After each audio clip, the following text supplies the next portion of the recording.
जय श्री राम जी। आप सभी को आपके अपनी यूट्यूब चैनल धार्मिक भजन कीर्तन बरवाला में आप सभी का स्वागत है। आज जैसा कि आप सभी को पता है कि आज शनिवार है। शनिवार के दिन शनिदेव भगवान की पूजा और व्रत किया जाता है। तो आज की इस वीडियो में हम शनिदेव भगवान की व्रत कथा, विधि और आरती आप सभी को सुनाएंगे। तो वीडियो के एंड तक जरूर बने रहें और कथा का आनंद लें। तो आइए शुरू करते हैं शनिदेव भगवान के व्रत की विधि। इस दिन शनिदेव की पूजा की जाती है। काला तिल, काला वस्त्र, तेल, उड़द शनिदेव भगवान को अति प्रिय हैं, इसलिए इनके द्वारा शनिदेव की पूजा की जाती है। शनिदेव की दशा को दूर करने के लिए यह व्रत किया जाता है। शनि स्तोत्र का पाठ भी विशेष लाभदायक सिद्ध होता है। तो इस दिन हमें शनि स्तोत्र का पाठ करना चाहिए और शनिदेव भगवान की पूजा करनी चाहिए। आइए शनिदेव भगवान के व्रत की यानी शनिवार व्रत की कथा सुनते हैं। एक समय सूर्य, चंद्रमा, मंगल, बुध, बृहस्पति, शुक्र, शनि, राहु, केतु इन ग्रहों में आपस में विवाद हो गया कि हम सब में सबसे बड़ा कौन है। सब अपने आप को बड़ा कहते थे। जब आपस में कोई निश्चय न हो सका तो सब आपस में झगड़ते हुए देवराज इंद्र के पास गए और कहने लगे कि आप इन देवताओं के राजा हैं, इसलिए आप हमारा न्याय करके बतलाएं कि हम 9 ग्रहों में सबसे बड़ा ग्रह कौन है। देवराज इंद्र देवताओं का प्रश्न सुनकर घबरा गए और कहने लगे कि मुझ में इतना सामर्थ्य नहीं है कि मैं किसी को छोटा या बड़ा बतला सकूं।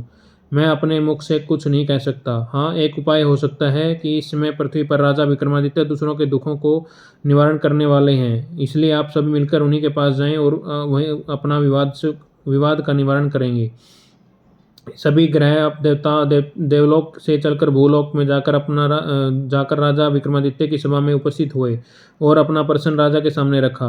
राजा विक्रमादित्य ग्रहों की बात सुनकर गहरी चिंता में पड़ गए कि मैं अपने मुख से किसको बड़ा और किसको छोटा बतलाऊंगा। जिसको छोटा बतलाऊंगा वह क्रोध करेगा और जिसका झगड़ा निपटाने के लिए उन्होंने एक उपाय सोचा और सोना, चांदी, कांसा, पीतल, शीशा, रंगा, जस्ता, अभ्रक और लोहा 9 धातुओं के 9 आसन बनवाए।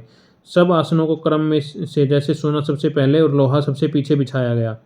इसके पश्चात राजा ने सब ग्रहों में से कहा कि आप अब सब अपना अपना आसन ग्रहण करें। जिसका आसन सबसे आगे वह सबसे बड़ा और जिसका आसन सबसे पीछे वह सबसे छोटा जानिएगा।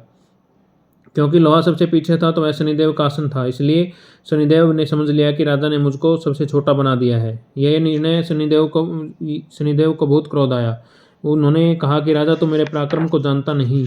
सूर्य एक राशि पर 1 महीना, चंद्रमा 2.25 महीना 2 दिन, मंगल 1.5 महीना, बृहस्पति देव 13 महीने और बुध और शुक्र 1-1 महीने विचरण करते हैं, परंतु मैं एक राशि पर 2.5 वर्ष से लेकर 7.5 वर्ष तक रहता हूँ। बड़े बड़े देवताओं को भी मैंने भीषण दुख दिया है। राजन सुनो, श्री रामचंद्र जी को 7.5 आई तो उन्हें वनवास हो गया। रावण पर आई तो राम ने वानरों की सेना लेकर लंका पर चढ़ाई कर दी और रावण के कुल का विनाश हो गया।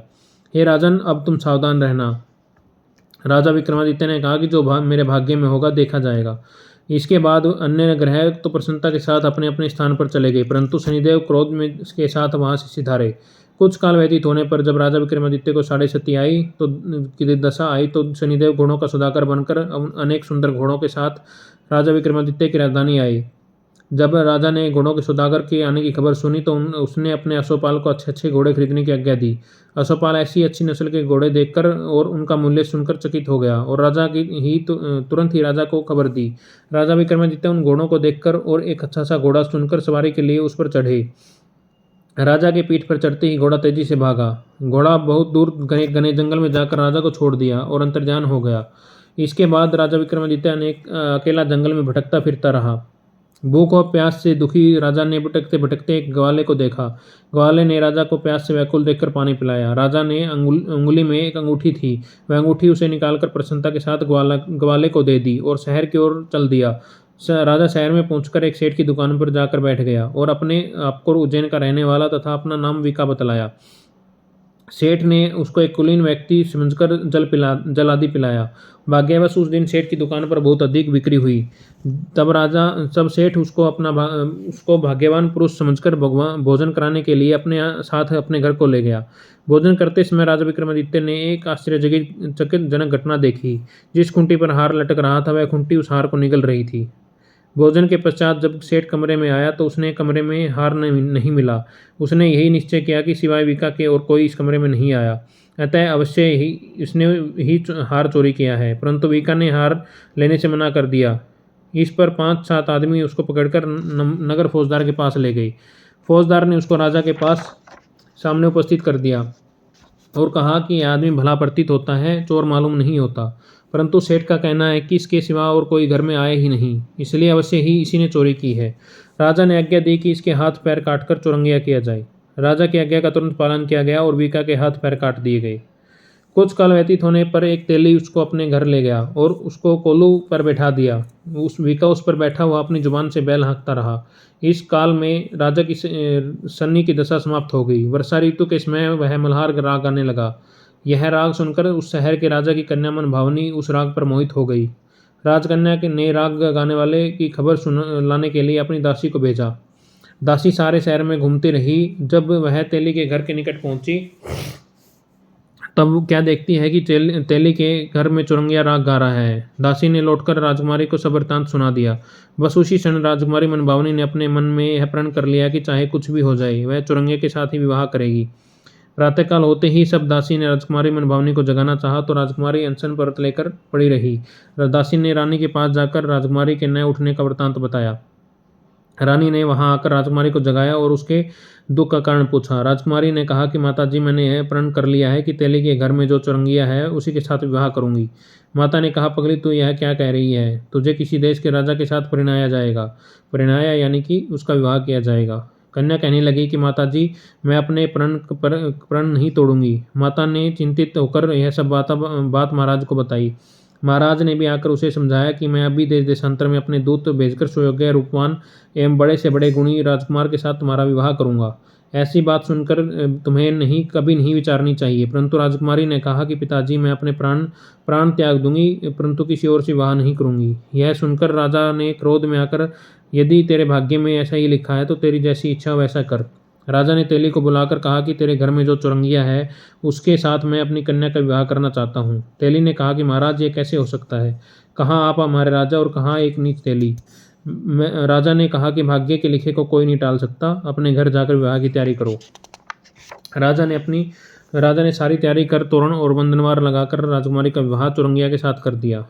रात्रि को जब विक्रमादित्य और राजकुमारी महल में सोए हुए थे तो आधी रात के समय जब शनिदेव ने विक्रमादित्य को सौंपन दिया और कहा कि राजा, कहो मुझको छोटा बतलाकर तुमने कितना दुख उठाया। राजा ने शनिदेव से क्षमा मांगी और शनिदेव ने राजा को क्षमा कर दिया और प्रसन्न होकर विक्रमादित्य को हाथ पैर दिए। तब राजा विक्रमादित्य ने शनिदेव से प्रार्थना की कि महाराज, मेरी प्रार्थना स्वीकार करें। जैसा दुख आपने मुझे दिया वैसा और किसी को न दें। शनिदेव ने कहा कि तुम्हारी यह प्रार्थना स्वीकार है। जो मनुष्य मेरी कथा सुनेगा या कहेगा उसको मेरी दशा में कभी किसी प्रकार का दुख नहीं होगा, और जो नित्य ही मेरा ध्यान करेगा या चींटियों को आटा डालेगा उसके सब मनोरथ पूर्ण होंगे। बोले शनिदेव भगवान की जय। इतना कहकर शनिदेव अपने धाम को चले गए। जब राजकुमारी मनभावनी की आंखें खोली और उसने चुरंगिया के हाथ पैर देखे तो वह आश्चर्यचकित हो गई। उसको देखकर राजा विक्रमादित्य ने अपनी समस्त हाल बताया और कहा कि मैं राजा उज्जैन का राजा विक्रमादित्य हूँ। यह घटना सुनकर राजकुमारी अत्यंत प्रसन्न हुई। प्रातःकाल राजकुमारी ने उसकी सखियों ने पिछली रात का हालचाल पूछा तो उसने अपने पति का सब वृत्तांत सुनाया। तब सबने प्रसन्नता प्रकट की और कहा कि ईश्वर ने आपकी मनोकामना पूर्ण कर दी है। जब उस सेठ की यह घटना सुनी तो वह राजा विक्रमादित्य के पास गया और उसके पैरों पर गिरकर क्षमा मांगने लगा कि मैंने चोरी का झूठा आरोप लगाया है, आप मुझे जो चाहे दंड दें। राजा ने कहा कि मुझ पर शनिदेव का कोप था, इस कारण यह सब दुख मुझे प्राप्त हुआ। इसमें तुम्हारा कोई दोष नहीं है। तुम अपने घर जाकर अपना कार्य करो, तुम्हारा कोई अपराध नहीं। सेठ बोला, महाराज, मुझे तभी शांति मिलेगी जब आप मेरे घर चलकर प्रीतिपूर्वक भोजन ग्रहण करेंगे। राजा ने कहा कि आप जैसे आपकी इच्छा वैसा ही करें। सेठ ने अपने घर जाकर अपनी अनेक प्रकार के सुंदर व्यंजन बनवाए और राजा विक्रमादित्य को प्रीति भोज दिया। जिस समय राजा भोजन कर रहे थे तो एक अत्यंत आश्चर्यजनक घटना सबको दिखाई दी। जो अंगूठी पहले हार निगल गई थी वह हार उगल रही है। जब भोजन समाप्त हुआ तो सेठ ने हाथ जोड़कर बहुत सी मोहरें राजा को भेंट की और कहा, मेरी श्री कंवरी नामक एक कन्या है, आप उसका पानी ग्रहण करें, यानी कि उसको अपनी रानी स्वीकार करें। राजा विक्रमादित्य ने उसकी प्रार्थना स्वीकार कर ली। तब सेठ ने अपनी कन्या का विवाह राजा के साथ कर दिया और बहुत सा धन दहेज आदि दिया। कुछ दिन तक उस राज्य में निवास करने के पश्चात राजा विक्रमादित्य ने अपनी स्वस्वर राजा से कहा कि अब मेरी उज्जैन जाने की इच्छा है। कुछ दिन बाद विदा लेकर राजकुमारी मनभावनी सेठ की कन्या श्री कंवरी तथा दोनों जगह दहेज में प्राप्त अनेक दास दासी, रथ और पालकी सहित राजा विक्रमादित्य उज्जैन की तरफ चले गए। जब वे शहर के निकट पहुंचे और प्रवासियों ने राजा के आने की का संवाद सुना तो उज्जैन की समस्त प्रजा अगवानी के लिए आई।